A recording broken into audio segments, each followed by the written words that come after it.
Au nom du Père et du Fils et du Saint-Esprit, que la grâce de notre Seigneur Jésus-Christ, tout l'amour de Dieu le Père et la communion de l'Esprit Saint soient toujours avec vous. Frères et sœurs, rendons grâce au Seigneur pour nous retrouver ce soir autour de l'autel de la Pietà, comme l'on dit, et dans ces stalles, pour célébrer l'Eucharistie, point de départ et point d'aboutissement de toute action chrétienne. Demandons-lui au début de cette messe de reconnaître notre péché. Je confesse à Dieu Tout-Puissant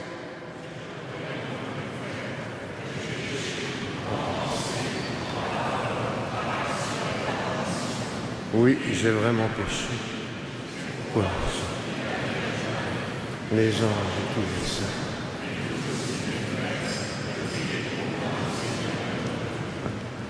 Que Dieu Tout-Puissant nous fasse miséricorde, qu'il nous pardonne nos péchés et nous conduise à la vie éternelle.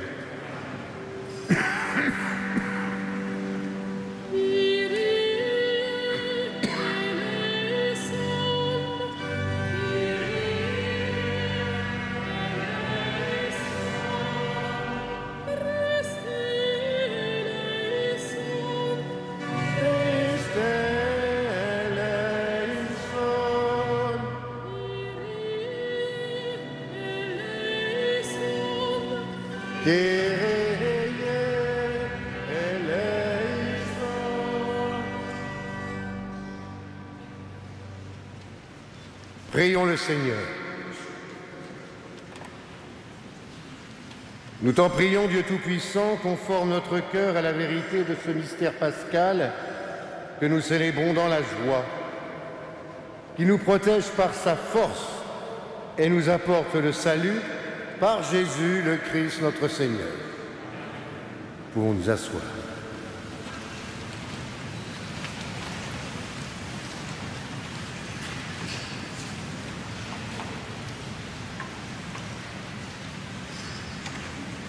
Lecture du livre des Actes des Apôtres. Les apôtres et les anciens décidèrent avec toute l'Église de choisir parmi eux des hommes qu'ils enverraient à Antioche avec Paul et Barnabé. C'étaient des hommes qui avaient de l'autorité parmi les frères. Jude, appelé aussi Barsabas, et Silas. Voici la lettre qu'ils leur confièrent. Les apôtres et les anciens saluent fraternellement les païens convertis, leurs frères, qui résident à Antioche, en Syrie et en Cilicie. Nous avons appris que quelques-uns des nôtres, sans aucun mandat de notre part, sont allés tenir des propos qui ont jeté chez vous le trouble et le désarroi. Nous avons décidé à l'unanimité de choisir des hommes que nous enverrions chez vous avec nos frères bien-aimés Barnabé et Paul qui ont consacré leur vie à la cause de notre Seigneur Jésus-Christ. Nous vous envoyons donc Jude et Silas qui vous confirmeront de vive voix ce qui suit.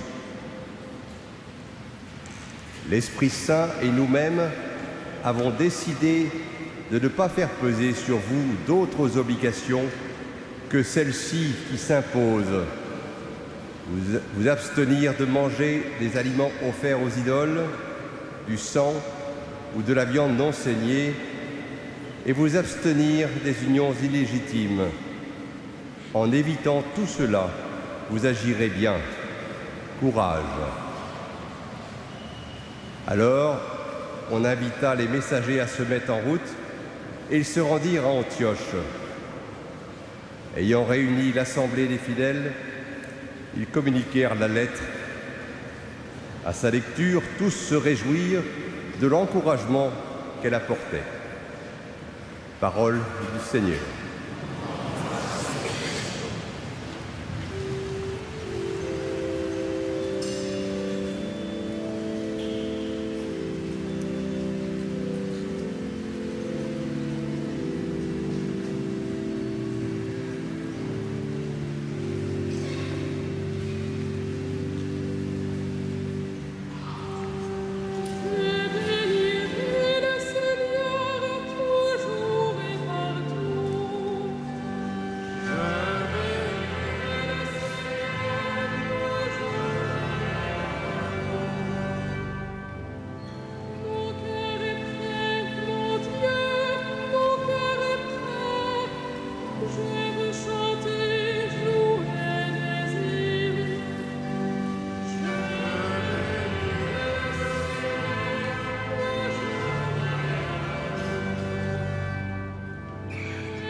Seigneur soit avec vous. Et avec votre esprit. Évangile de Jésus-Christ selon saint Jean.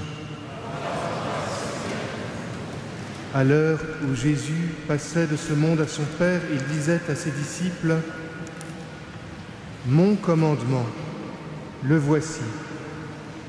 Aimez-vous les uns les autres comme je vous ai aimés.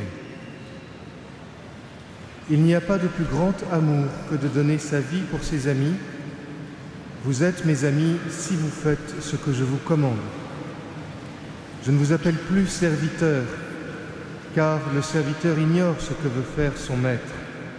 Maintenant, je vous appelle mes amis, car tout ce que j'ai appris de mon Père, je vous l'ai fait connaître. Ce n'est pas vous qui m'avez choisi, c'est moi qui vous ai choisi et établi afin que vous partiez, que vous donniez du fruit et que votre fruit demeure. Alors, tout ce que vous demanderez au Père en mon nom, il vous l'accordera. Ce que je vous commande, c'est de vous aimer les uns les autres. Acclamons la parole de Dieu.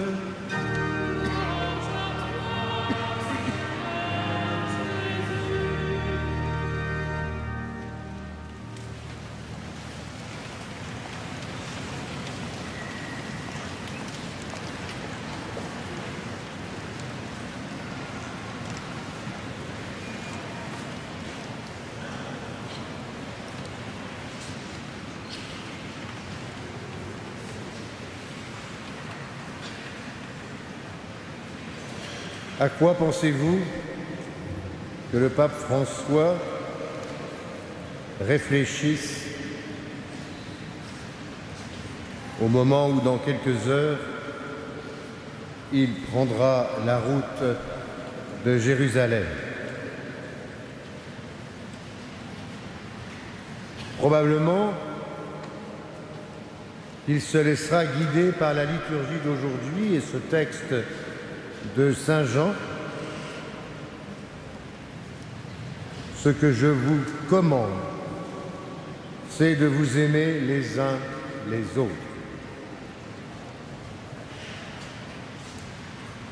Et que c'est ce qui va le guider comme ses prédécesseurs pour aller à la rencontre de ces peuples de Terre Sainte, ces différentes religions,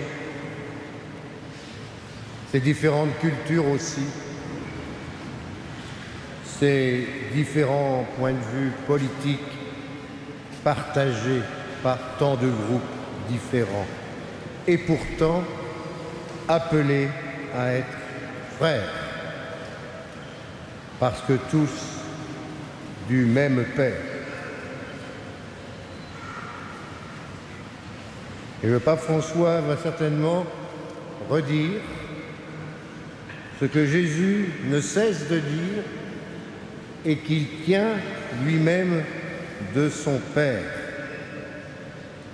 Aimez-vous les uns les autres et faites-le savoir, faites-le connaître, annoncez-le jusqu'aux périphéries. Il n'y a pas de plus grand amour que de donner sa vie pour ses amis. Il ira à la rencontre de tous ceux, toutes celles que le Christ appelle amis. Et il essaiera, de toutes ses forces, de toute son énergie, de permettre ainsi que les uns et les autres se rencontrent, se parlent et peut-être même commencent à un peu plus se comprendre. En tout cas, c'est le vœu qu'il fait quand il se fait pèlerin pour aller au Saint-Sépulcre de Jérusalem et rencontrer le patriarche Bartholomée, refaisant ainsi une fois de plus le geste de ses prédécesseurs et en particulier celui qui allait être bientôt, va être bientôt le bienheureux Paul VI. quand il a rencontré Athénagoras. Toute l'Église, depuis des jours et des semaines, prie pour cette rencontre, je dirais même les Églises, afin que ce ne soit pas simplement un mémorial, mais davantage un engagement au nom même de l'amour que le Seigneur porte à chacun d'entre nous. Et donc, nous sommes invités, à la veille de ce voyage, à entrer dans ce grand mouvement de rencontre, peut-être de partage, sûrement de pas vers la réconciliation. Nous sommes invités à participer à ce pèlerinage par notre prière. Nous qui, chaque jour, depuis maintenant près de 2 ans, chaque vendredi, en tous les cas, prions avec l'aide des chevaliers du Saint-Sépulcre devant la sainte couronne d'épines, lieu qui nous permet de toucher ce que le Christ a touché, cette couronne que le Christ a portée pour le salut de tout homme, pour notre propre salut. Lieu qui nous rappelle tant l'unité, la communion, l'appel à servir nos frères, à donner sa vie pour ses amis. Donc, ce soir encore, que nous soyons en quelque sorte cet écrin pour cette couronne, cette relique sainte. Écrin que dans nos pauvres mains nous portons pour donner à l'humanité celui qui a donné sa vie par amour pour ses amis, celui qui nous apporte le salut, celui qui nous appelle plus des serviteurs, mais qui nous fait de lui ses amis par sa mort et par sa résurrection.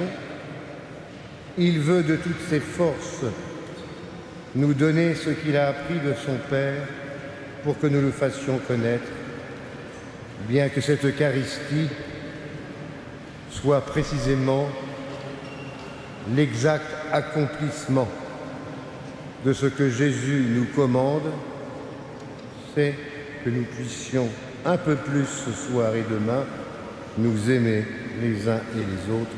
Amen.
Prions ensemble au moment d'offrir le sacrifice de toute l'Église.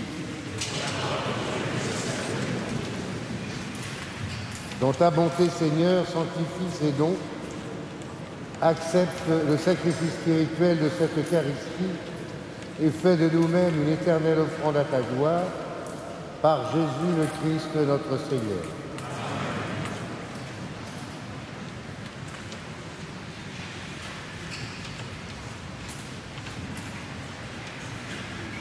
Le Seigneur soit avec vous. Élevons notre cœur. Rendons grâce au Seigneur notre Dieu.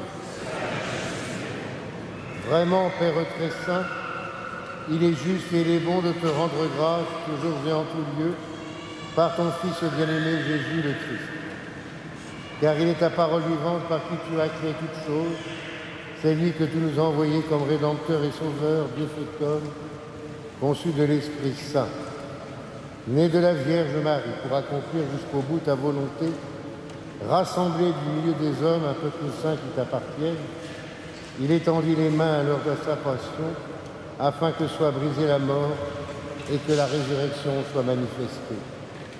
C'est pourquoi, avec les anges et tous les saints, nous proclamons ta gloire en chantant d'une seule voix.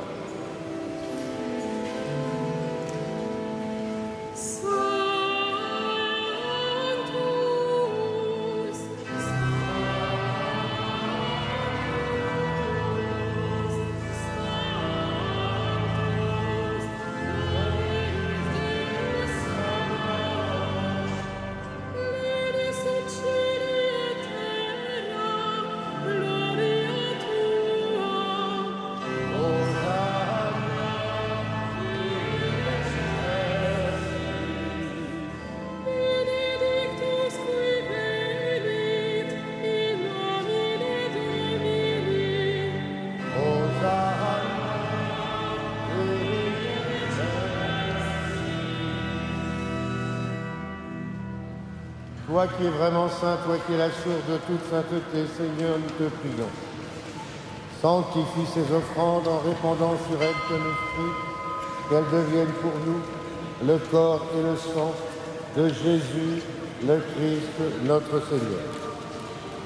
Au moment d'être livré, d'entrer librement dans sa passion, il prit le pain, il rendit grâce, il le rompit et le donna à ses disciples en disant « Prenez et mangez-en tous, ceci est mon corps livré pour vous. »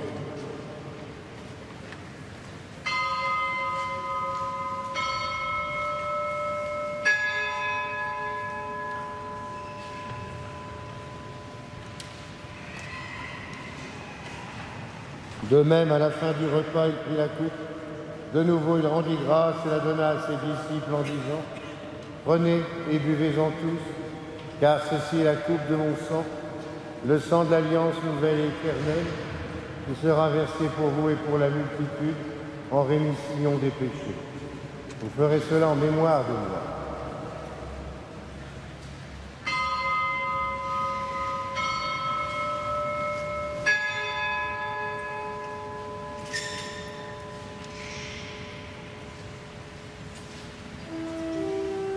Il est grand le mystère de la foi.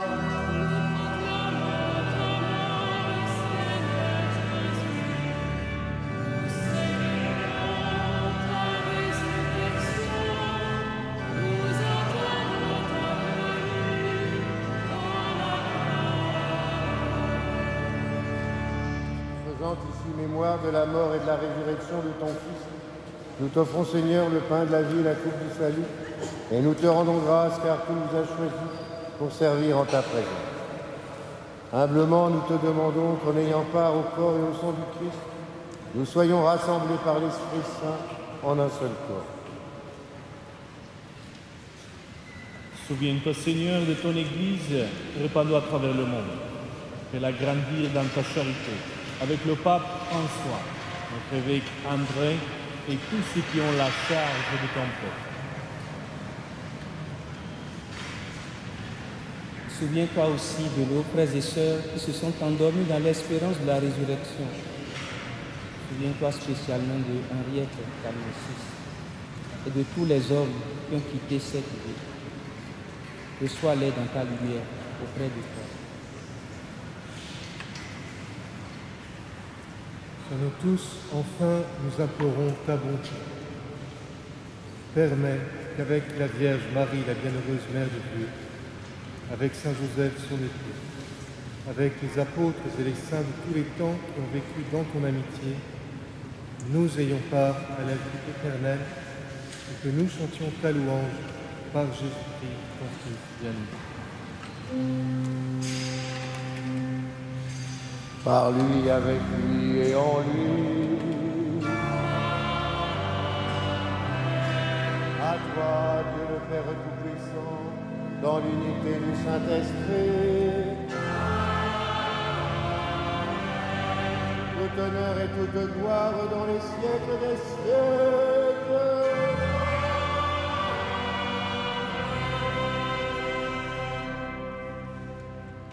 Mes amis, comme nous l'avons reçu du Sauveur, et selon son commandement, nous osons dire, notre Père,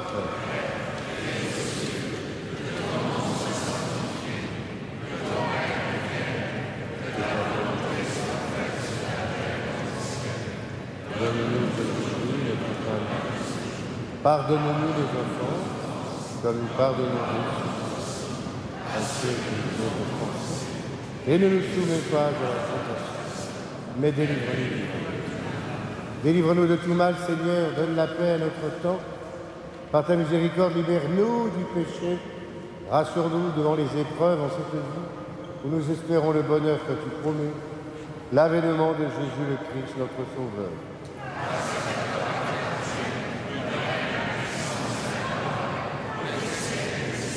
Seigneur Jésus-Christ, tu as dit à tes apôtres, je vous laisse la paix, je vous donne ma paix. Ne regarde pas nos péchés, mais la foi de ton Église. Pour que ta volonté s'accomplisse, donne-lui toujours cette paix. Conduis-la vers l'unité parfaite, toi qui règnes pour les siècles des siècles. Et que la paix du Seigneur soit toujours avec vous. Frères et sœurs, dans la charité du Christ, donnons-nous un signe de paix.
Heureux sommes-nous d'être ce soir, une fois de plus, les invités au repas du Seigneur.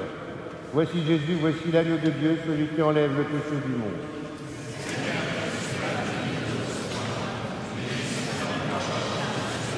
Que le corps et le sang du Christ nous gardent pour la vie éternelle.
Prions encore le Seigneur. Nous venons de communier, Seigneur, au don sacré du corps et du sang de ton Fils.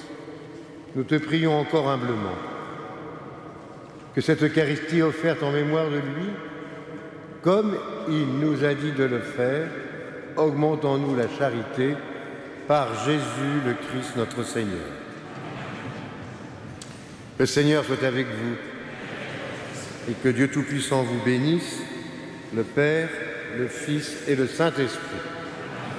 Nous allons pouvoir maintenant, comme chaque vendredi soir, prier devant les reliques de la Passion et en particulier la Sainte Couronne d'épines.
La rencontre visible avec Jésus du cardinal Charles Journet. Le mystère de leur rencontre visible avec Jésus élargit comme à l'infini les gestes et les paroles des saints de l'Évangile. Il leur confère une vertu secrète, une ferveur contagieuse, une puissance de rayonnement que l'Église désormais ne pourra plus oublier. Les quelques traits de leur vie qui nous sont rappelés dans l'Évangile continueront de briller comme des soleils dans la nuit du monde et de nos cœurs.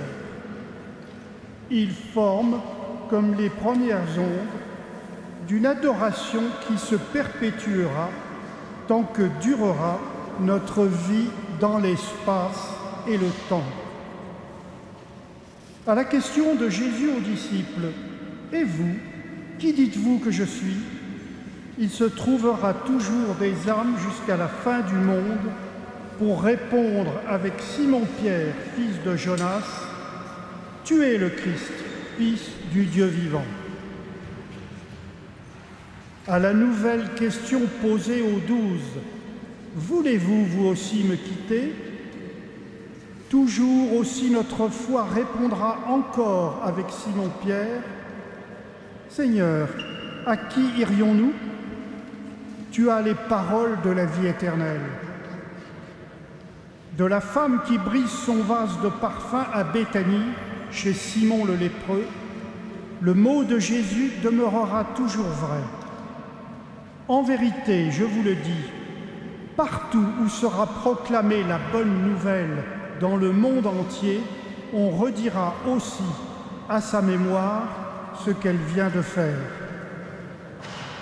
À Jésus, appelant par son nom chacune de ses brebis, comme au matin de Pâques, il appelle par son nom Marie de Magdala, l'Église toujours répondra, portée par le même élan, Rabouni, Maître. Toujours retentira à d'étranges profondeurs dans nos oreilles et dans notre cœur le cri du disciple bien-aimé, reconnaissant soudain sur le rivage du lac de Tibériade son Maître ressuscité. C'est le Seigneur.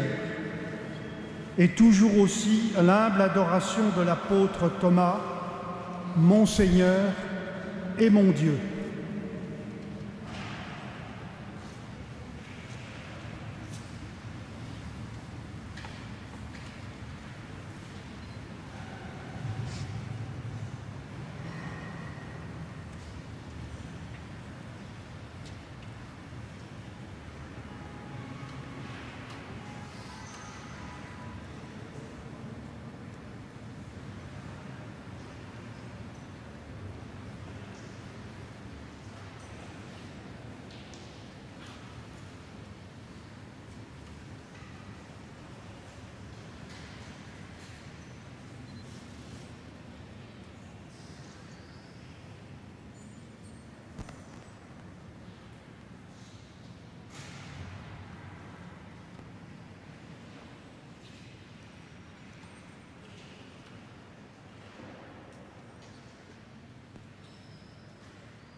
Prions encore le Seigneur.